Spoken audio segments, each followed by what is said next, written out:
Halo kawan pajak semua, selamat datang di Pacarita, Pajak Punya Cerita, podcast KPP Pratama Makassar Barat.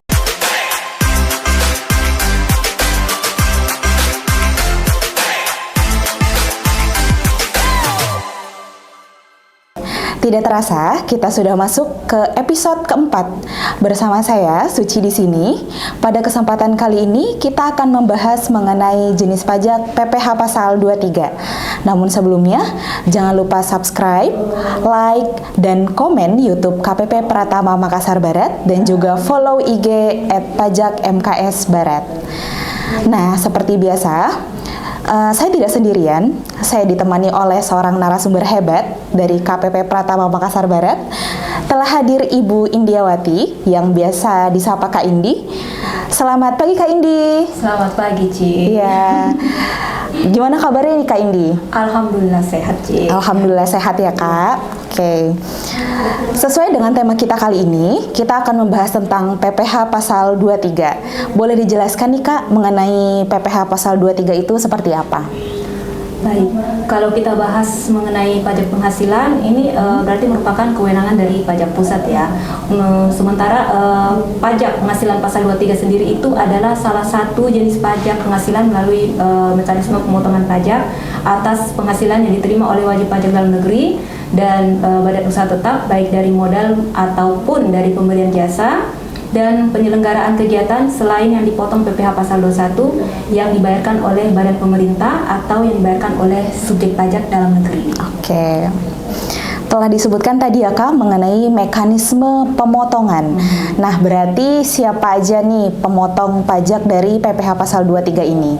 Jadi kawan pajak, untuk pemotong pajak PPh Pasal 23 itu ada beberapa ya. Yang pertama adalah badan pemerintah atau instansi pemerintah. Kemudian yang kedua ada subjek pajak badan dalam negeri. Kemudian yang ketiga adalah penyelenggara kegiatan. Yang keempat bentuk usaha tetap dan wajib pajak orang pribadi dalam negeri yang telah ditunjuk sebagai pemotong PPh Pasal 23. Jadi yang perlu digarisbawahi di sini adalah tidak semua wajib pajak orang pribadi itu dapat ditunjuk untuk menjadi pemotong PPh Pasal 23. Oke. Jadi tadi ada 5 kategori pemotong ya Kak. Nah, kalau masuk ke dalam objek PPh Pasal 23 itu ada apa aja Kak?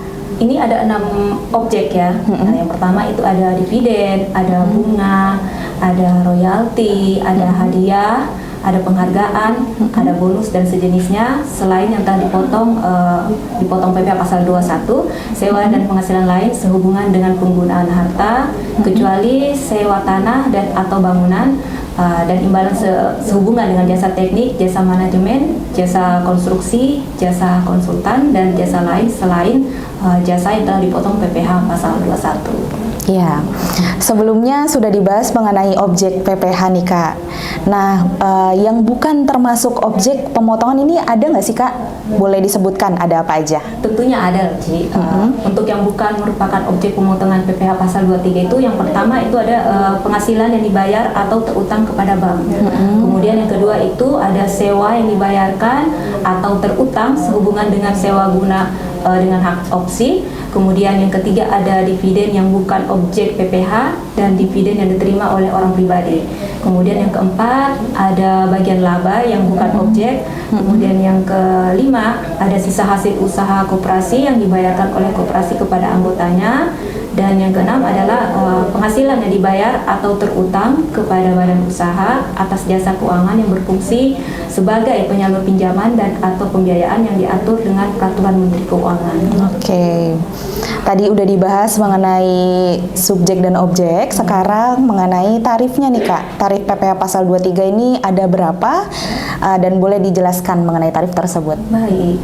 Sebelumnya tadi kan sudah dibahas ya mengenai PPh Pasal 23 itu subjek pemotongnya siapa. Nah, sekarang kita bahas mengenai tarifnya. Ini tarifnya ada dua ya kawan pajak, ada yang 15% dan ada yang 2%. Untuk yang 15% sendiri itu adalah untuk jumlah bunga atas dividen, bunga, royalti maupun yang berasal dari hadiah dan penghargaan selain yang telah dipotong PPh Pasal 21. Jadi untuk yang jenis seperti ini adalah dikenakan tarif 15%. Sedangkan untuk yang 2% itu dikenakan untuk jumlah bruto atas sewa dan penghasilan lain sehubungan dengan penggunaan harta, kecuali yang telah dikenakan PPh pasal 4 ayat 2 dan imbalan sehubungan dengan jasa teknik, jasa manajemen, jasa konstruksi, jasa konsultan, dan jasa lain selain jasa yang telah dipotong PPh pasal 21. Nah, tadi sepertinya saya dengar dividen ini masuk ke dalam dua kategori ya Kak, masuk objek dan bukan objek. Jadi bagaimana nih perbedaannya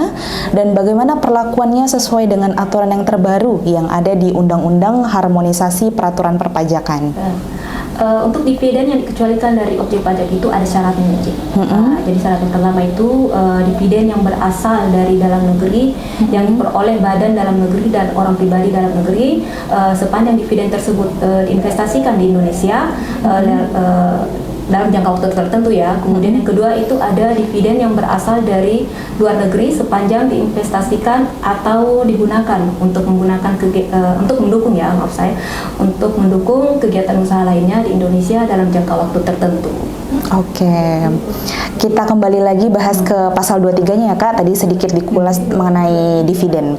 Nah, mengenai saat terutangnya PPh pasal 23 itu kapan Kak?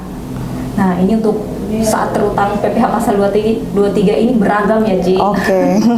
Tergantung bisa pada saat pembayaran, bisa juga saat disediakan untuk dibayarkan, dalam hal ini seperti dividen ya, dan jatuh tempo seperti bunga dan sewa, bisa juga saat yang ditentukan dalam kontrak atau perjanjian atau faktur, dalam hal ini seperti royalti, imbalan jasa teknik atau jasa manajemen atau jasa lainnya. Oke. Begitu ya Kak, tadi kayaknya ada kata-kata yang saat disediakan untuk dibayarkan, itu maksudnya seperti apa ya Kak? Jadi ini contohnya dividen ya. Untuk perusahaan yang tidak go public adalah saat dibukukan sebagai utang dividen yang akan dibayarkan. Yaitu pada saat pembagian dividen diumumkan atau ditentukan dalam rapat umum pemegang saham tahunan. Demikian pula apabila perusahaan yang bersangkutan dalam tahun berjalan membagikan dividen sementara, maka pajak penghasilan pasal 23 Undang-Undang PPh terutang pada saat diumumkan atau ditentukan dalam rapat direksi atau pemegang saham sesuai dengan anggaran dasar perseroan yang bersangkutan itu. Kemudian yang kedua itu untuk perusahaan yang go public adalah pada tanggal penentuan kepemilikan pemegang saham yang berhak atas dividen. Dengan perkataan lain, pemotongan pajak penghasilan atas dividen sebagaimana diatur dalam pasal 23 Undang-Undang Pajak Penghasilan baru dapat dilakukan setelah para pemegang saham yang berhak menerima atau memperoleh dividen tersebut diketahui, meskipun dividen tersebut belum diterima secara tunai. Berarti ini sudah diketahui meskipun belum diterima secara tunai, diketahui aja dulu. Diketahui aja dulu. Jadi ada dua jenis ya, ada yang go public, ada yang nggak go public ya Kak. Nah, kalau untuk saat jatuh tempo pembayaran itu seperti apa Kak maksudnya? Kalau yang ini sih seperti bunga atau sewa, yaitu saat jatuh tempo pembayarannya adalah saat kewajiban untuk melakukan pembayaran yang didasarkan atas kesepakatan, baik yang tertulis maupun tidak tertulis dalam kontrak atau perjanjian ataupun faktur. Baiklah kawan pajak, tadi sudah kita dengar bersama mengenai konsep PPh pasal 23, siapa pemotongnya, objek dan bukan objek pemotongan, tarif, dan juga saat terutangnya. Nah, kita kembali kepada pemotong pajak itu sendiri ya Kak. Tadi kan sudah disebutkan ya, tentunya pemotong itu memiliki kewajiban. Nah, mungkin kawan pajak juga ingin tahu ya kewajiban perpajakannya seperti apa. Boleh disebutkan Kak, apa saja kewajiban pemotong tersebut? Sebagai pemotong pajak memiliki kewajiban yang pertama itu memotong pajak ya tentunya, kemudian yang kedua menyetorkan pajak, kemudian yang ketiga adalah melaporkan melalui aplikasi e-Bupot Unifikasi saat ini ya. Jadi saat ini untuk pelaporan PPh pasal 23 sendiri itu dilakukan melalui aplikasi yang bernama e-Bupot Unifikasi, dan pemotong pajak ini tentunya harus membuat bukti potong dan memberikannya kepada lawan transaksi. Sebagai tambahan ini ya, untuk e-Bupot Unifikasi adalah salah satu aplikasi untuk pelaporan SPT PPH ya. Jadi, EbuPOD ini dia berbasis web dan di dalam aplikasi itu sudah terdapat fitur arsip SPT yang dimana kita dapat melihat kembali SPT-SPT yang sudah dilaporkan. Gitu.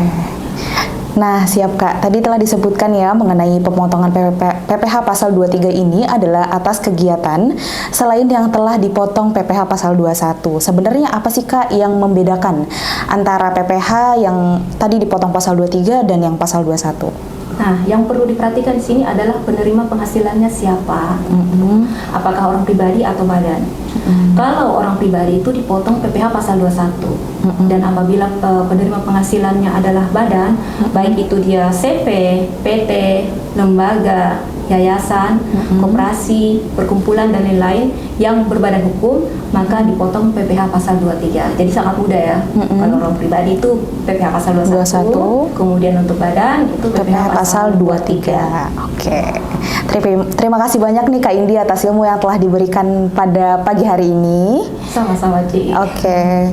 Akhir kata, terima kasih kawan pajak yang telah menyaksikan podcast Pacarita. Semoga informasi yang diberikan tadi bermanfaat bagi kita semua. Kita akhiri podcast pakai pantun, boleh ya Kak? Tentu boleh, Ci. Pergi ke Toraja untuk berwisata. Cakep. Melewati pantai indah yang tak ada duanya. Artinya, terima kasih kawan pajak semua yang sudah menonton kita. Sampai jumpa di episode Pacarita yang selanjutnya. Wassalamualaikum warahmatullahi wabarakatuh.